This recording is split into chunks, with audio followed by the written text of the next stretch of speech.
Il faut savoir que tout député européen perçoit une indemnité de 6 200 €, qui est une forme de salaire, à quoi s'ajoute une indemnité de présence et une enveloppe pour ses transports. Mais en plus, le Parlement verse chaque mois aux députés un forfait de 4 300 €, de l'argent avec lequel il peut louer des salles, régler des frais de représentation, de téléphone, etc.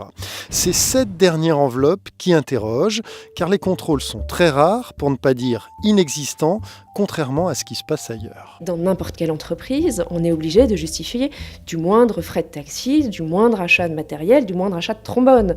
Donc c'est quand même incroyable qu'une institution européenne s'affranchisse totalement des règles qui sont imposées à tous les opérateurs privés. Et le système peut en plus confiner à l'absurde, car si un député n'a pas dépensé tout son argent, eh bien il ne peut même pas le rendre. Il faut absolument qu'il le dépense. Je sais qu'il y avait une députée verte finlandaise qui avait pas dépensé la totalité de son enveloppe, et il lui restait un peu d'argent à la fin de l'année, elle a demandé à le rendre.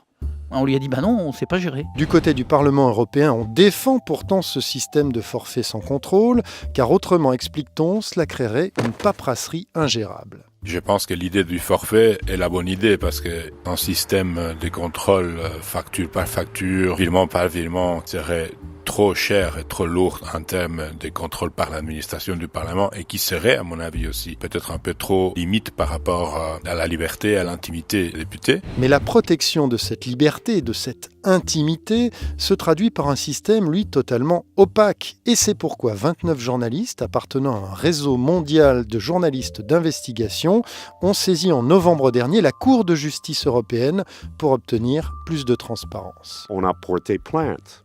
Bon, l'Union européenne est censée être transparente.